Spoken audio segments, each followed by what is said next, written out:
Alhamdulillah wassalatu wassalamu ala Rasulillah wa ala alihi wa ashabihi wa man walah wa la haula wa la quwata illa billah. Bapak-bapak, ibu-ibu, jamaah pengajian Joglo Dakwahmu Al-Masmuri yang kami hormati rahimani wa rahimakumullah.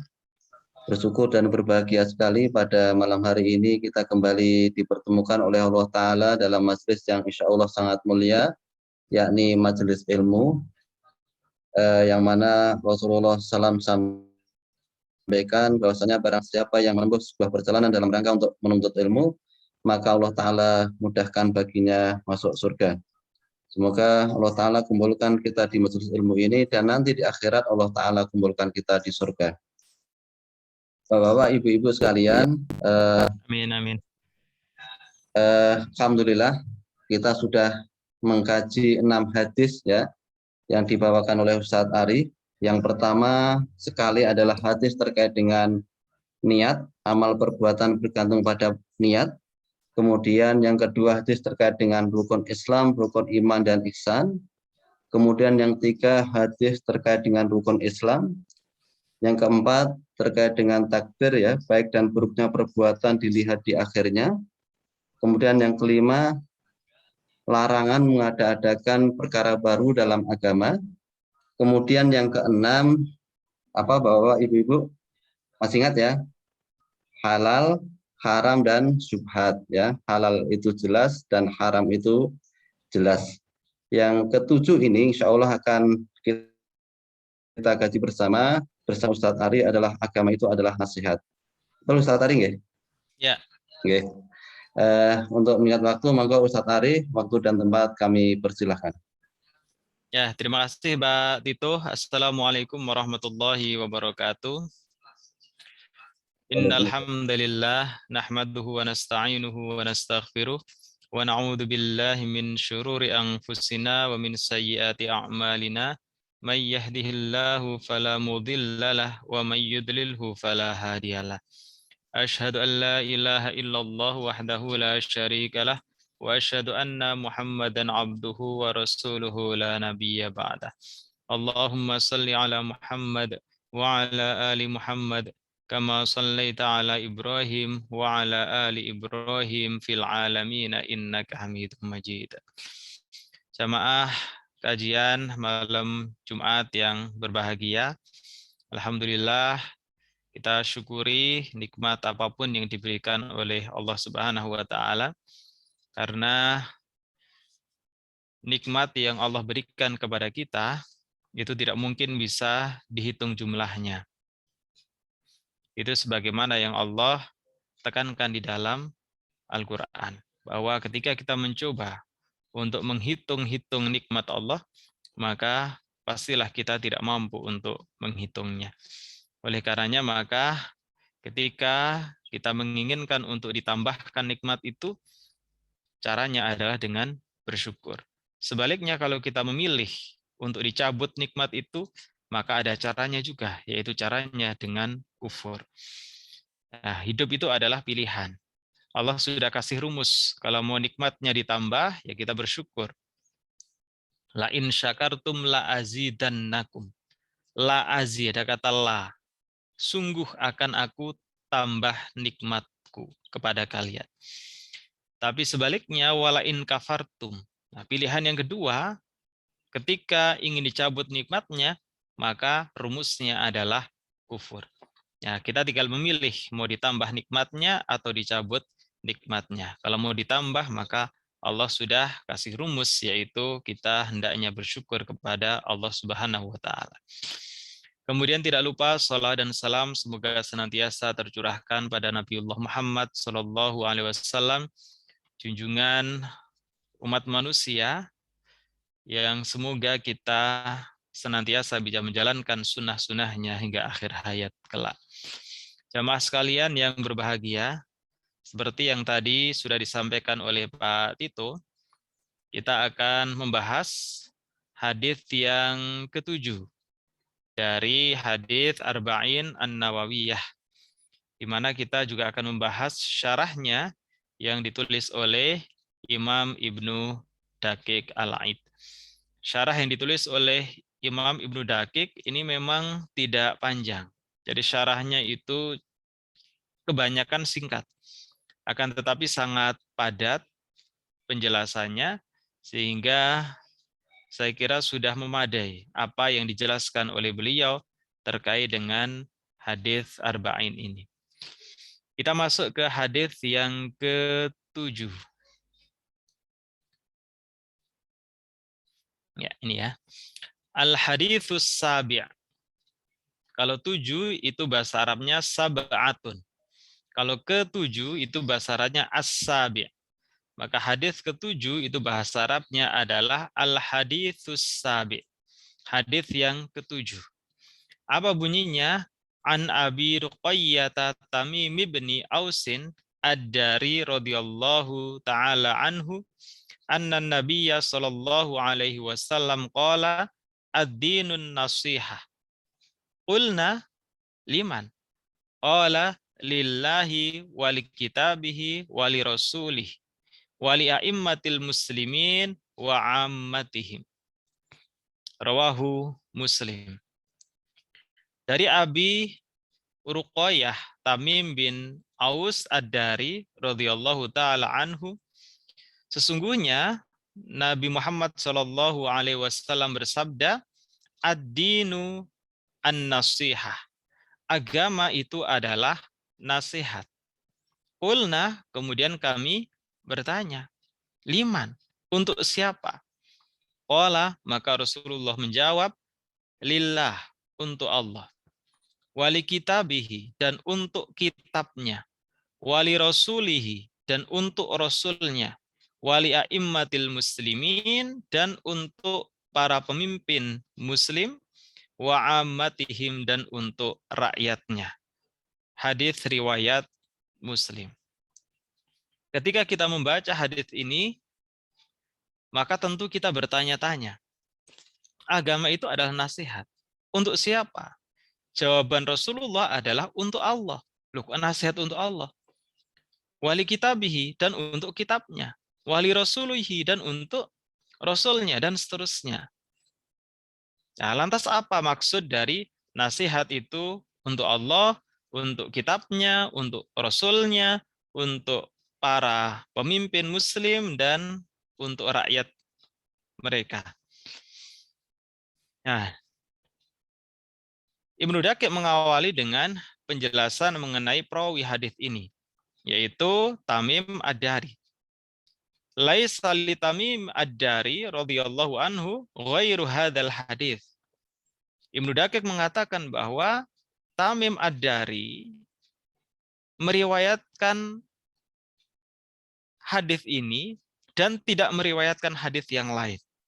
Artinya apa? Hadis yang diriwayatkan oleh Tamim ad-Dari ini hanyalah hadis ini. Jadi ini merupakan satu-satunya hadis yang diriwayatkan oleh Tamim ad-Dari. Poin berikutnya, wan nasihah. Kata nasihat itu adalah kalimatun jami'ah maknaha iradatu jumlatil khair. Nasihat di sini adalah kata yang sangat padat. Maknanya adalah sejumlah kebaikan. Jadi dalam satu kata, an-nasihah, itu di dalamnya terkumpul sejumlah kebaikan. Sehingga kata nasihat ini adalah kata yang sangat padat. Karena meskipun satu kata, tapi di dalamnya itu adalah sejumlah kebaikan. Atau merupakan kumpulan dari kebaikan. Nah, untuk siapa? Untuk al-mansus, untuk al-mansuh, untuk orang-orang yang dinasihati. Walaisa fi kalamil Arab kalimatun mufradatun yastawfi biha al-ibarah an makna hadhil kalimah. Dan di dalam bahasa Arab itu tidak ada satu kata yang cakupannya itu seluas dari kata an-nasihah. Kama qalu fil falah, sebagaimana kata al-falah. Jadi bukan falah. Jadi ada tasydidnya saja, itu maknanya bisa berubah. Falah itu kan kemenangan. Kalau falah itu artinya petani. Jadi artinya sangat jauh. Nah, jadi kata an-nasihah ini cakupannya sangat luas. Bahkan di dalam bahasa Arab tidak ada satu kata yang cakupannya itu seluas kata an-nasihah. Diumpamakan seperti kata al-falah, kemenangan. Laisa fi kalamil Arab kalimatun ajma'u li khairai ad-dunya wal akhirah minha. Jadi kata al-falah ini cakupannya luas. Kenapa? Karena ini mencakup semua kebaikan dunia dan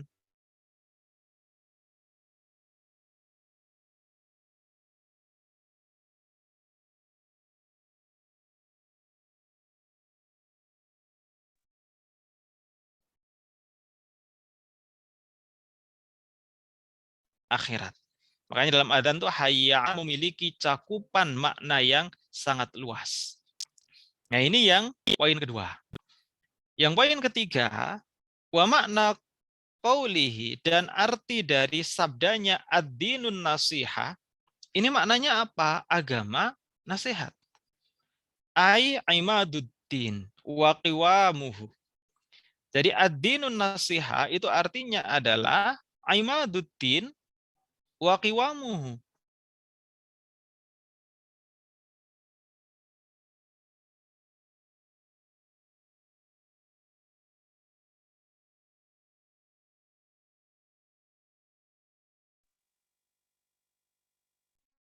Ya, kata an-nasihah ini seperti perkataan al-hajju arafatun.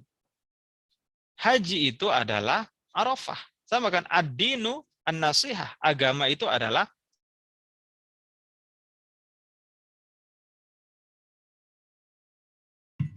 Kok putus-putus ya?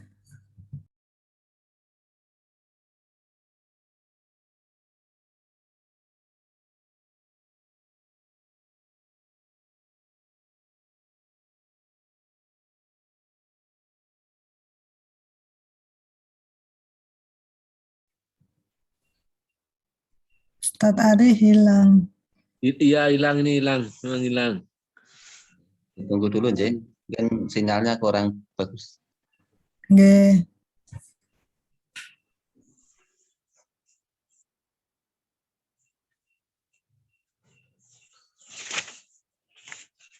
Abu Rokaya. Kuliah untuk perempuan. Kuliah diperuntukkan bagi laki-laki. Namun seringkali terjadi pada wanita, terutama jika ia wanita populer dan terkait dengan kuliah. Alhamdulillah.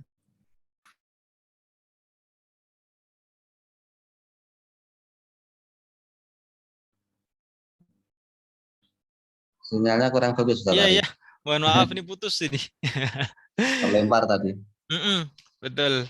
Ini ya mudah-mudahan nanti stabil selanjutnya. Amin.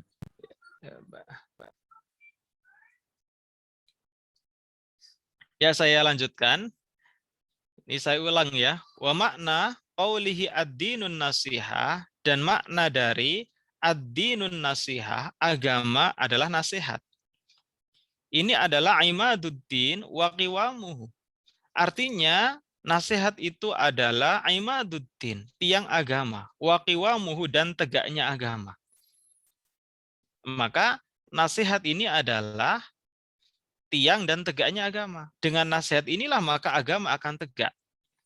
Ini seperti ungkapan kaqaulihi al-hajju arafatun. Haji itu adalah arafah. Ay'imaduhu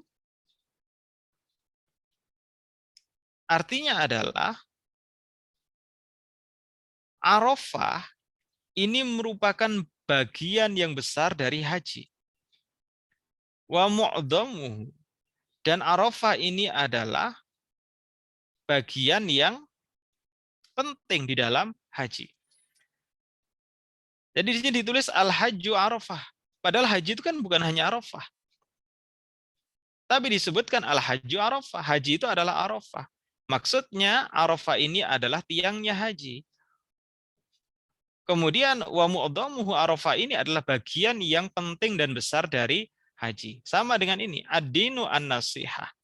Nasihat itu adalah tiangnya agama dan bagian yang besar dari agama. Ini makna dari ad-dinu an-nasihah. Artinya nasihat itu adalah tiang agama dan tegaknya agama. Ya, kita lanjutkan.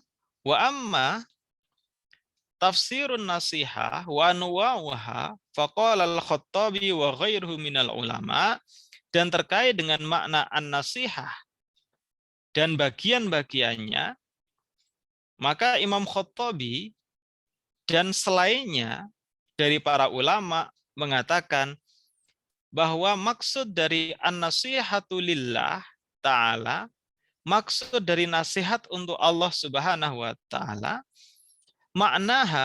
maknanya adalah munsharifun ilal imani bihi wa nafyi syirki anhu. Maknanya adalah ditujukan kepada iman dan menolak kepada kesyirikan. Jadi yang dimaksud nasihat untuk Allah itu ditujukan kepada iman dan juga menjauhi atau menolak syirik kepadanya. Wa tarkil ilhadi fi sifatihi, tidak menafikkan atau tidak mengingkari sifat-sifatnya, wa wasfihi bi sifatil kamali wal jalali, dan memberikan sifat kepada Allah sifat-sifat kamal yang, atau mensifati Allah dengan sifat-sifat yang kamal, yang sempurna, wal jalal, dan mulia, kulliha, semuanya, wa tanzihi an jami'in naqais, kemudian mensucikan dari semua hal-hal yang bersifat kurang. Artinya Allah itu kan sempurna. Jadi hal-hal yang kurang itu harus ditiadakan dari sifat Allah. Wal qiyami bi ta'atihi, dan taat kepadanya. Wajtinabi ma'siyatihi, menjauhi kemaksiatan-kemaksiatan kepadanya.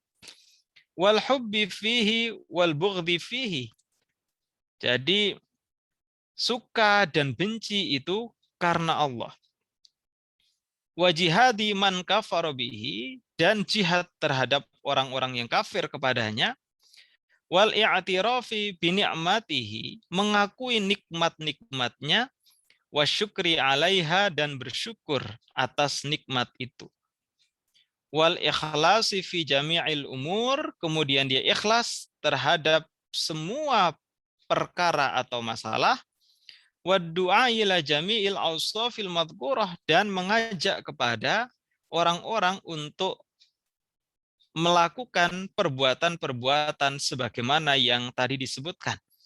Jadi taat, kemudian cinta benci karena Allah, mengakui nikmatnya serta mensyukurinya, ikhlas terhadap semua masalah, dan seterusnya.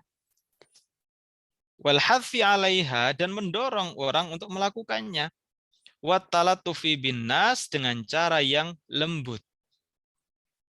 Nah, jadi yang dimaksud dengan an-nasihah lillah, nasihat untuk Allah Subhanahu wa taala, itu kembali kepada diri kita. Makanya ini Imam Khattabi mengatakan, wa haqiqatu hadhil awsaf raji'atun ilal 'abdi fi nusihi nafsahu, fa inna Allah Subhanahu ghaniyun an nusuhin nasih. Jadi Imam Khattabi mengatakan sebenarnya makna dari ini adalah kembali kepada diri kita. Nasihat lillah untuk Allah itu adalah kembali kepada diri kita sebagai seorang hamba. Kenapa demikian? Karena Allah Subhanahu wa taala itu tidak memerlukan adanya nasihat. Nah, ini makna dari ad-dinu nasihah yang pertama, yaitu an-nasihah lillah. Agama itu adalah nasihat, yang pertama itu nasihat untuk Allah Subhanahu wa taala. Nah, jadi sekali lagi yang dimaksud dengan nasihat untuk Allah Subhanahu wa taala itu kembali kepada diri kita seorang hamba. Apa saja? Yang pertama tadi iman. Yang kedua menjauhi syirik. Yang ketiga mensifati Allah dengan sifat-sifat yang sempurna dan mulia, menafikan atau menghilangkan dari sifat-sifat Allah yang kurang, artinya tidak ada, meniadakan sifat kekurangan dari Allah, karena memang Allah itu sempurna. Kemudian taat kepada Allah, menjauhi kemaksiatan, cinta benci karena Allah, dan seterusnya. Itu adalah maksud bahwa agama itu adalah nasihat. Yang pertama itu nasihat untuk Allah Subhanahu wa taala. Ya. Jadi terkadang ada mahasiswa yang bertanya, "Pak, gimana kalau kita itu berpacaran? Kita itu saling mencintai karena Allah." Ya, cinta karena Allah atau tidak, itu akan terlihat dari bagaimana masing-masing itu memperlakukan pasangannya. Kalau cinta karena Allah, maka keduanya pasti tidak akan mendekati kepada kemaksiatan. Tapi kalau mereka berdua itu seringkali melakukan perbuatan yang mendekati kepada kemaksiatan, berarti cintanya itu bukan karena Allah. Karena cinta karena Allah itu berarti adalah ketaatan. Ketika mereka tidak taat, berarti bukan cinta karena Allah. Jadi cinta karena Allah itu adalah ketaatan.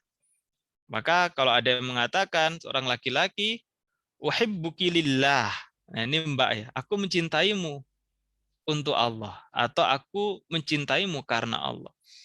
Itu maksudnya adalah mencintainya itu untuk ketaatan. Jadi kalau memang mencintai sesuatu, itu berarti ya maknanya adalah ketaatan kepada Allah Subhanahu wa taala. Jadi kalau berpacaran, masih mojok berdua, masih boncengan, pegang-pegangan, itu namanya bukan cinta karena Allah. Kenapa? Karena jauh dari ketaatan. Itu terkait dengan makna yang pertama. Nah, sekarang yang kedua adalah wa amma an-nasihatu li kitabihi subhanahu wa ta'ala. Sementara nasihat untuk kitab Allah Subhanahu wa taala, apa maknanya? Fabil imani bi anna kalam Allah taala, yaitu mengimani sesungguhnya kalam Allah Subhanahu wa taala wa tanziluhu dan penurunannya la yushbihu syai'un min kalamin nas, tidak ada yang serupa dengan perkataan manusia. Wala yaqdiru ala mithlihi ahadun, dan tidak ada yang mampu untuk membuat yang serupa. Nah, tidak ada seorang pun yang mampu membuat yang serupa. Ini juga sudah ditekankan oleh Allah di dalam Al-Quran. Ketika itu kan orang-orang jahiliyah adalah orang-orang yang pandai dalam bersastra.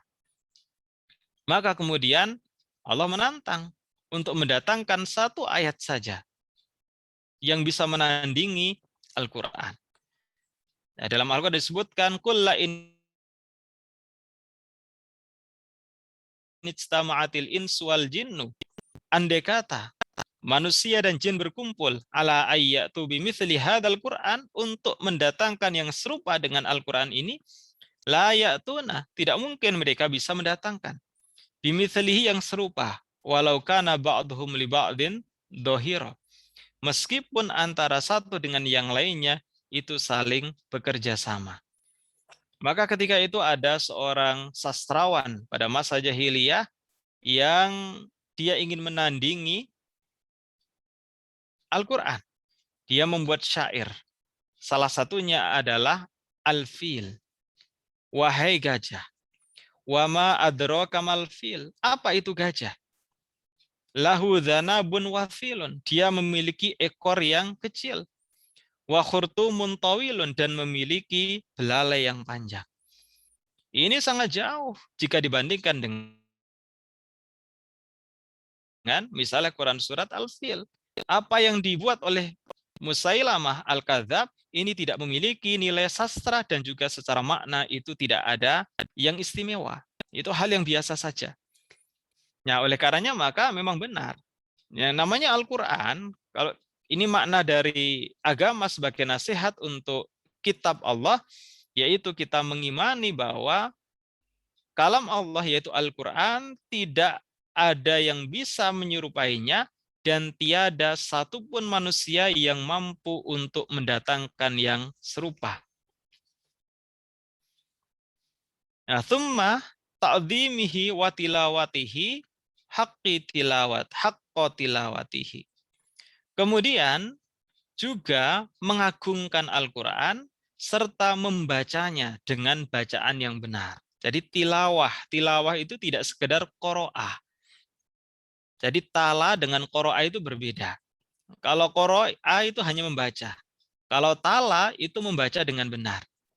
Wa tahsiniha, dan selalu memperbaiki untuk membacanya. Wal khusyu'i indiha, kemudian juga khusyuk ketika membacanya. Wa iqamati hurufihi fit tilawati wa dzabbi anhu li ta'wilil muharrifina wa tasdiqi bima fihi.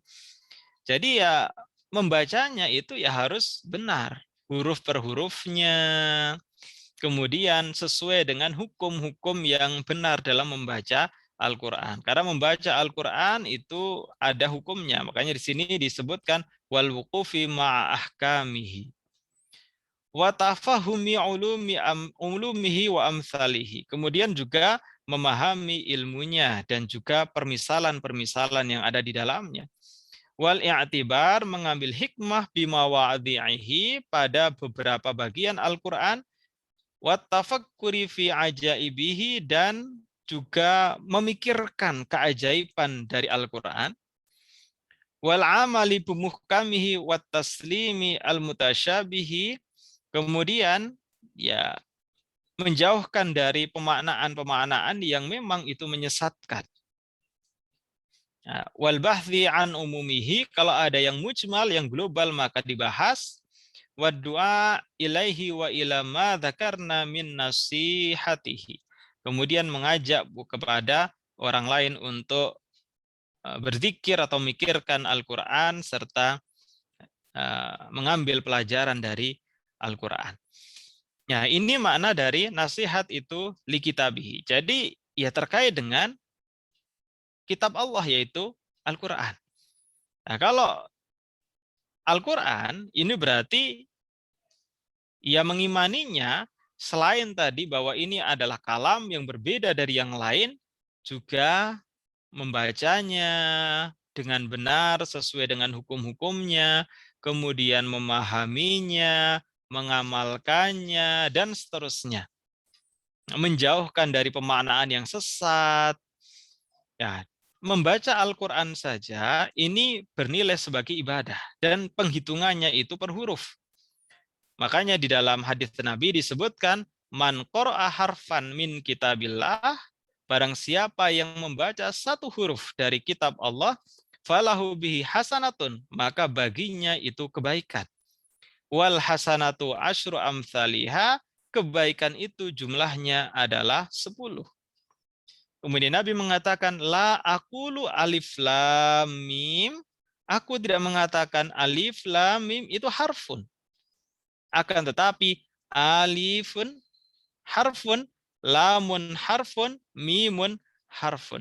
Tetapi alif itu satu huruf, lam itu satu huruf, mim itu satu huruf. Sehingga membaca alif, lam, mim saja itu sudah bernilai pahala 30 kebaikan.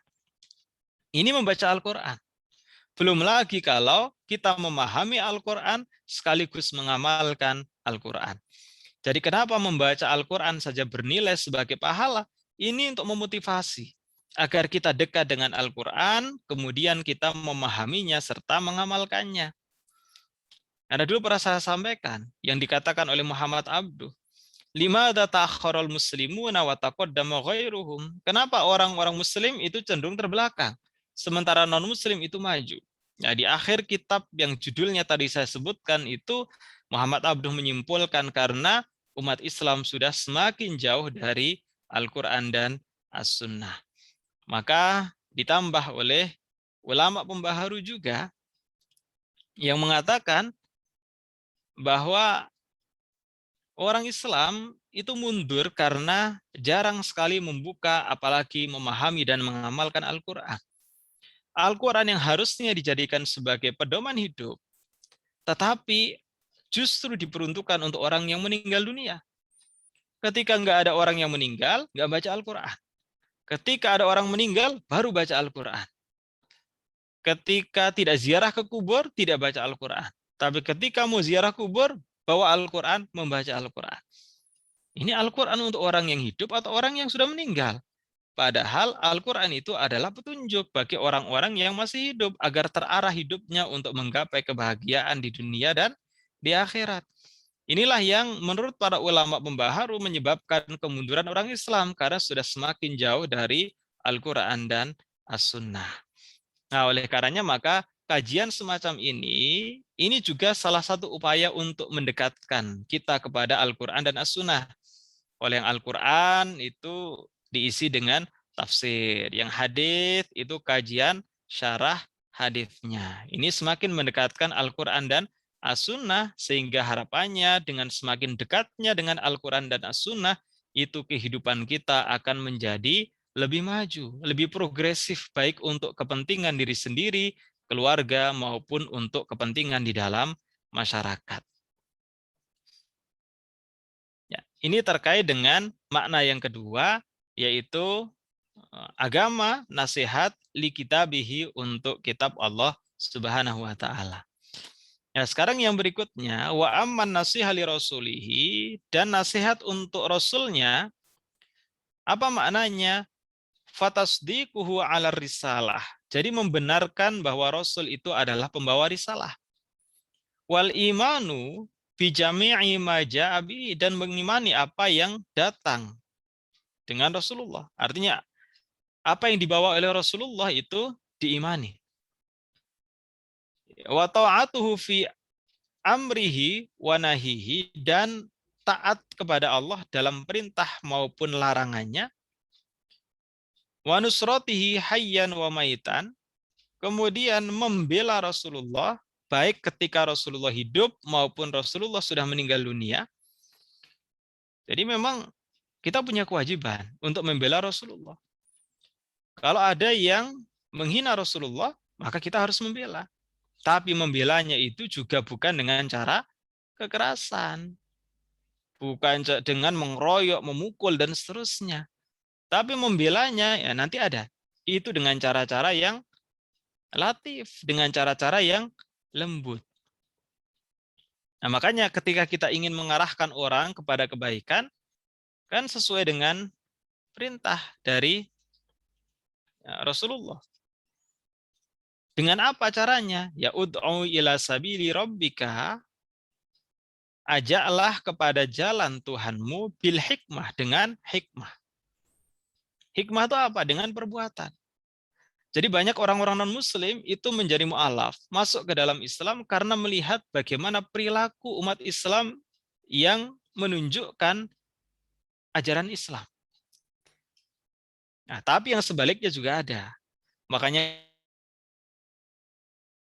Muhammad Abdul juga mengatakan, al-muslimu al-islamu mahjubun bil muslimin. Islam itu kemuliaan ajarannya justru tertutup oleh orang-orang muslim sendiri.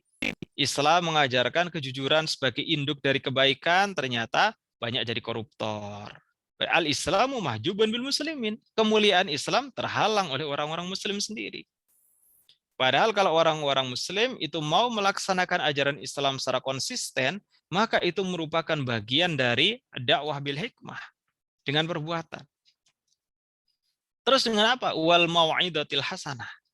Kalau mampu, maka dengan mau'idah, nasihat hasanah yang baik.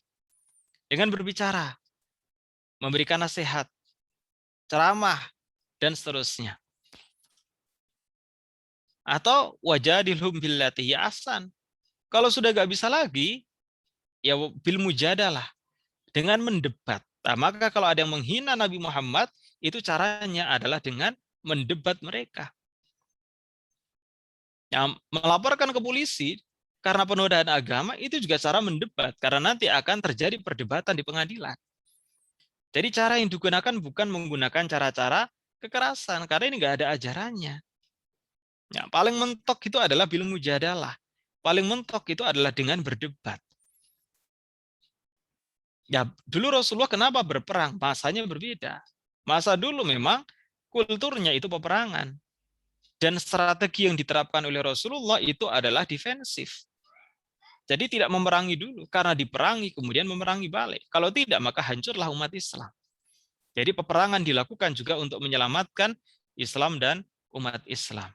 Nah, dan memang kulturnya itu adalah kultur ketika itu peperangan.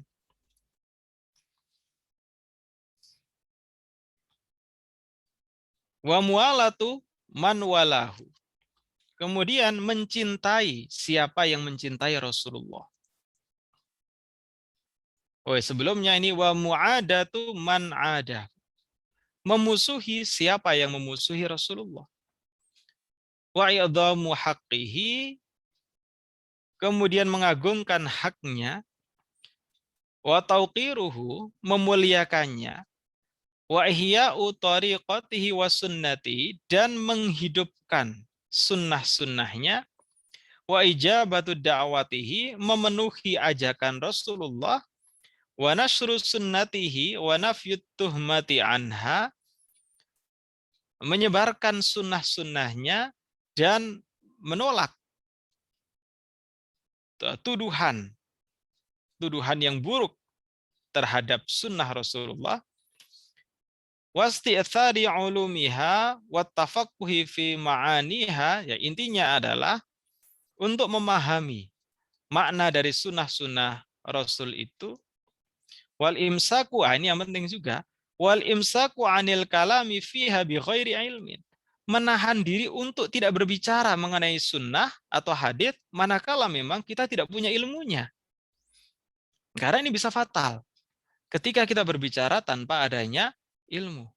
Jadi memang kita sebagai seorang muslim pengikut Rasulullah, ad-dinu nasihah li rasulihi, itu salah satunya adalah al-imsaku anil kalami fiha bi ghairi ilmi, yaitu menahan diri untuk tidak berbicara mengenai as-sunnah atau al-hadits manakala kita tidak memiliki ilmunya. Nah, di sini juga wa tahalluq bi akhlaqihi, kita berakhlak seperti akhlaknya Rasulullah. Wa ta'addubu bi adabihi, sopan santun seperti sopan santunnya Rasulullah.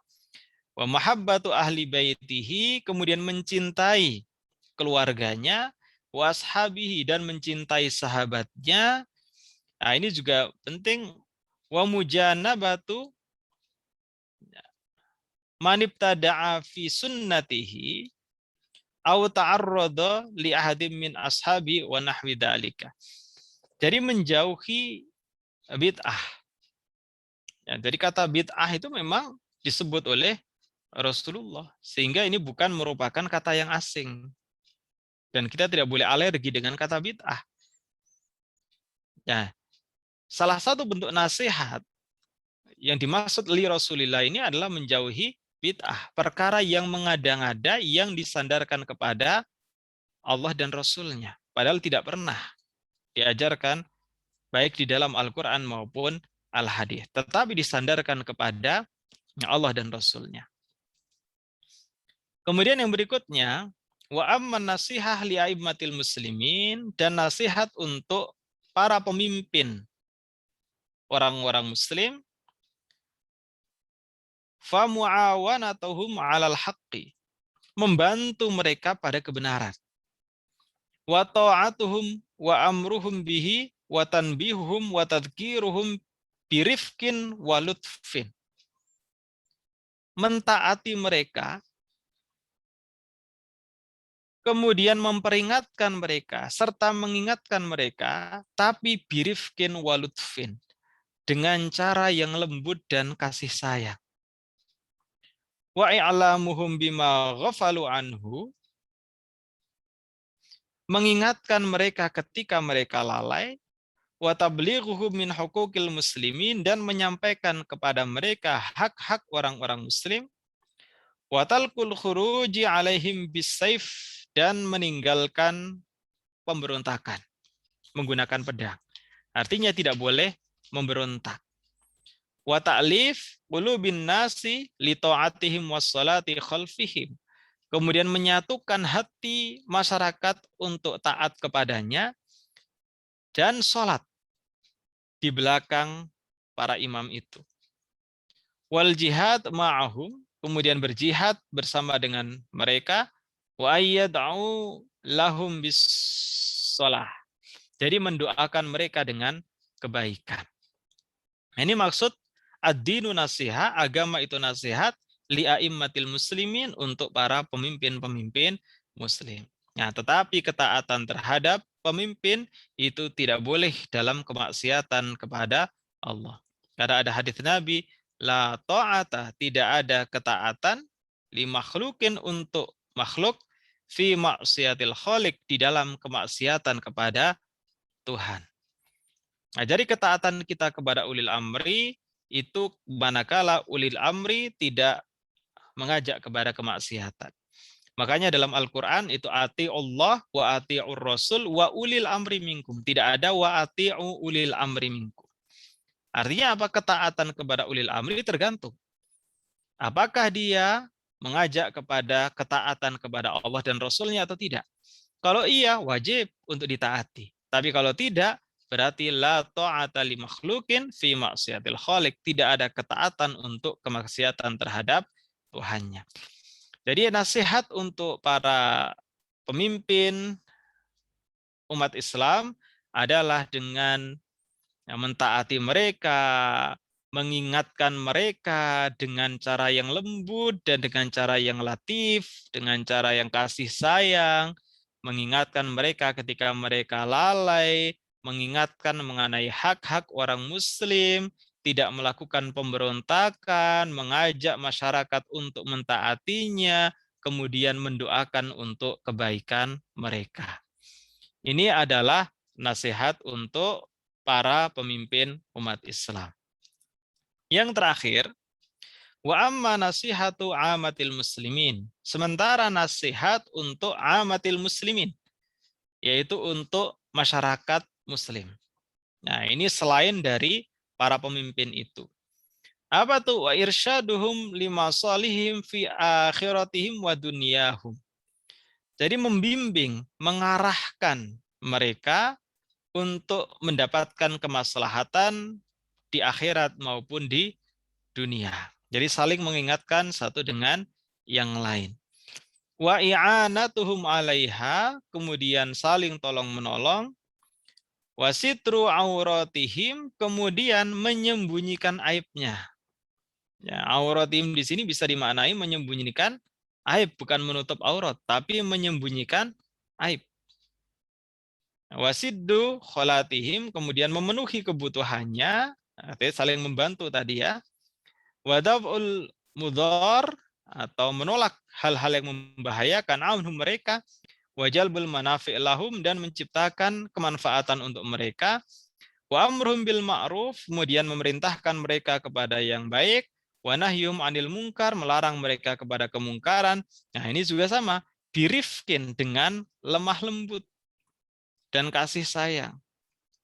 Wa ikhlas, dan dengan penuh keikhlasan. Wa tauqiru kibrihim, dan menghormati kepada yang lebih tua. Wa rahmatu saghirihim, dan menyayangi kepada yang lebih muda. Wa takhawwuluhum bil mau'idatil hasanah, perhatian dengan nasihat-nasihat yang baik.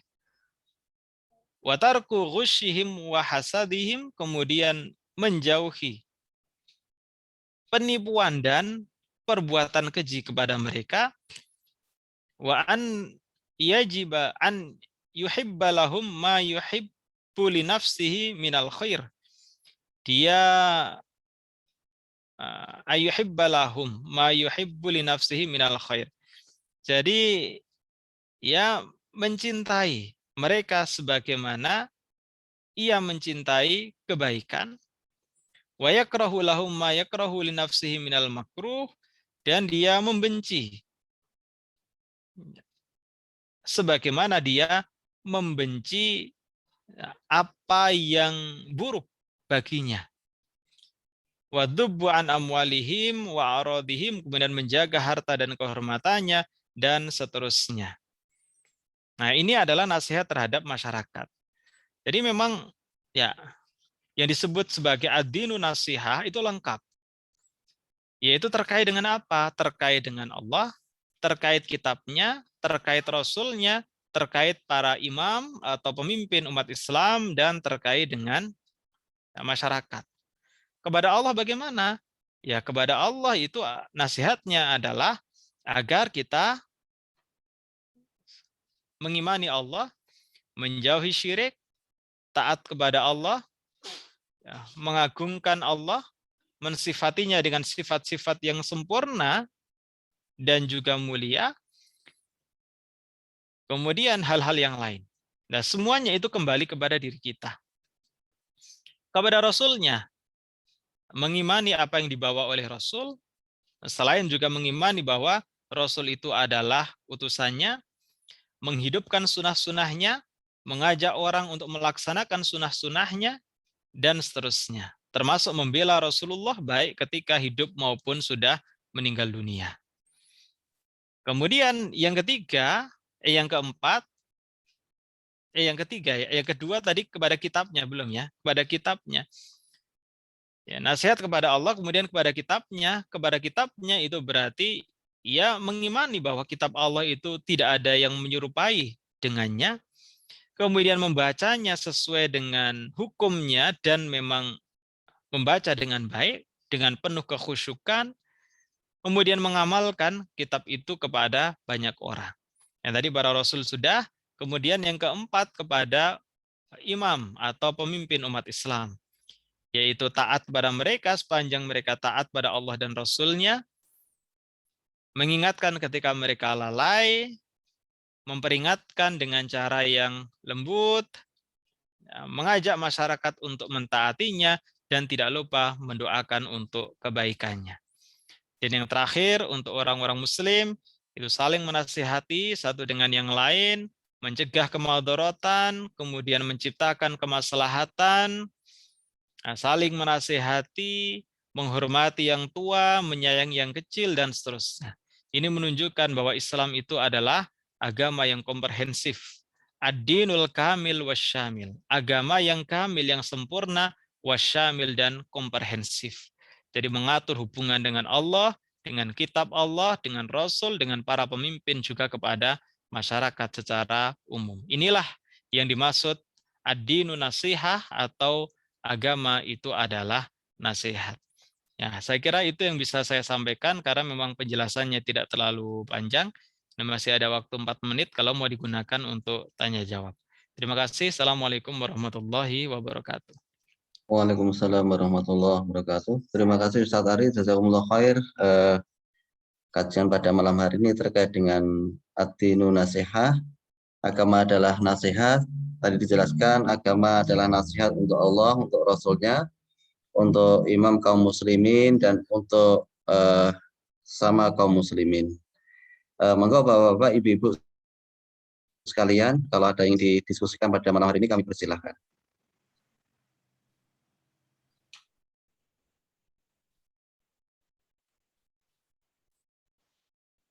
Biasanya Pak Mumin Zaki ini.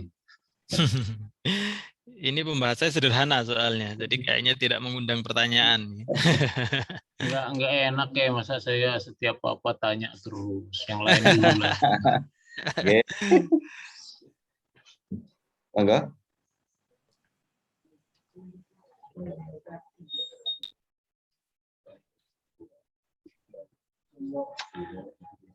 Oke lah, saya ya Mas Ari ya. Sharing Akhirnya. aja, karena nggak enak juga ya. Jadi begini, tadi soal tertarik saya soal kepemimpinan gitu ya, pemimpin. Oh itu rasul wa ulil amri minkum.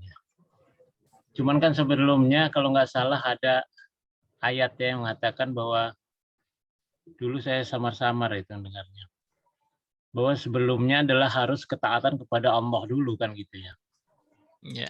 Ya di situ, sehingga pemimpin itu ya memang dibekali harus taat kepada Allah, baru kita gitu ya disuruhnya taat kepada pemimpin itu. Nah,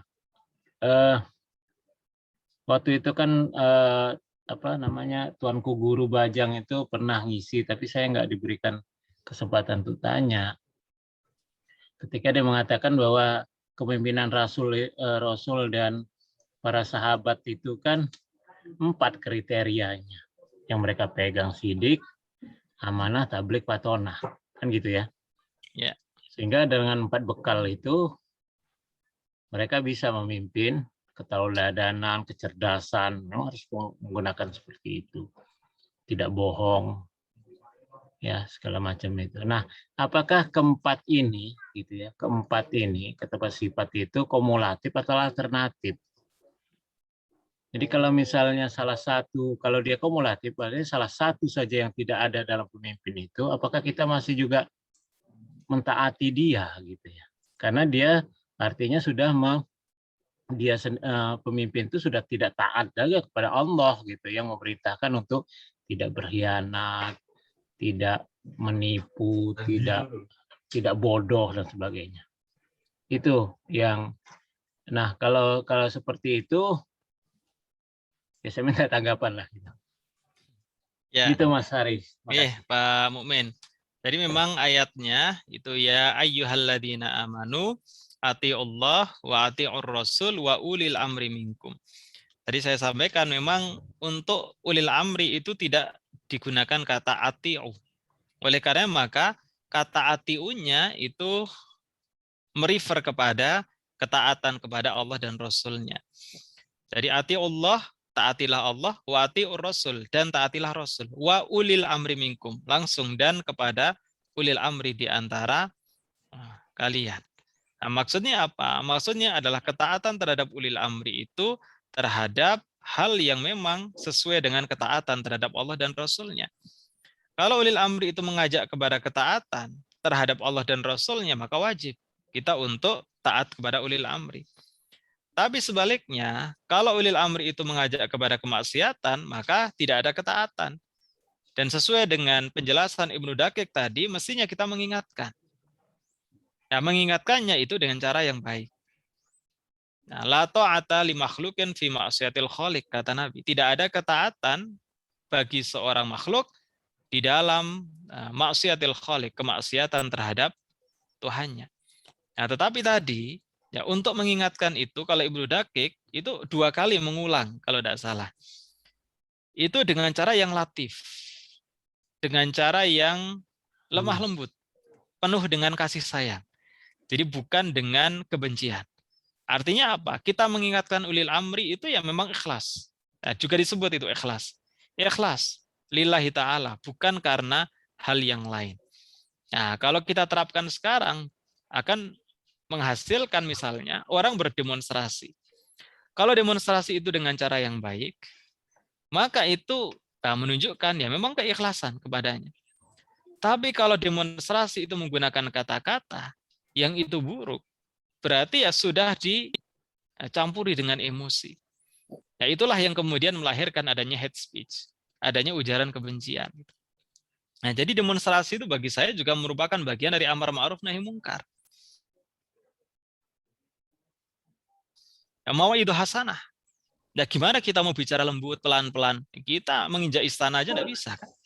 Oleh karena maka mengingatkannya, menasehatinya melalui demonstrasi. Tetapi tetap harus menggunakan kata-kata yang baik. Karena apa? Itu menunjukkan keikhlasan kita untuk mengingatkan para pemimpin.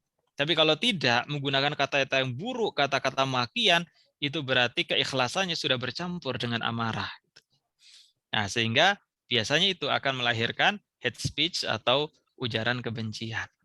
Itu yang saya pahami dari penjelasan Ibnu Daqiq.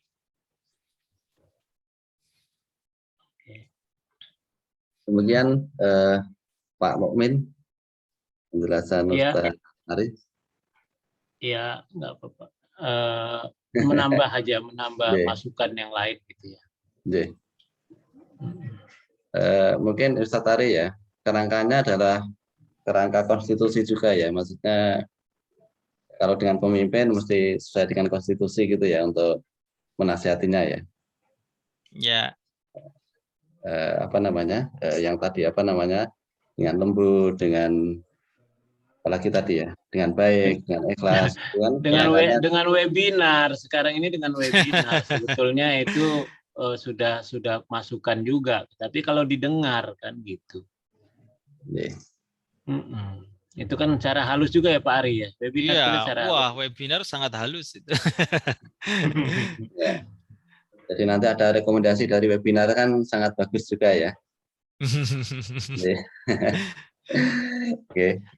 Oke, masih ada satu lagi Bapak-bapak, Ibu-ibu. Iyalah peserta yang lain. Oke, kalau tidak ada kita ajukan deh. Alhamdulillah bahwa Ibu-ibu sekalian, pada hari ini kita tambah satu hadis terkait dengan nasihat yang merupakan bagian utama dari agama ini. Semoga kita bisa mengambil manfaatnya dan bisa melaksanakan apa yang disampaikan Ustadz Ari tadi. Terima kasih Ustadz Ari, jazakumullah khair, dan juga Bapak Ibu sekalian. Mari kita tutup pengajian pada malam hari ini dengan bacaan kafaratul majlis. Subhanallah bihamdika asyhadu an la ilaha illa anta astaghfiruka wa atubu ilaik. Terima kasih. Assalamualaikum warahmatullahi wabarakatuh. Waalaikumsalam warahmatullahi wabarakatuh. Pak Wildan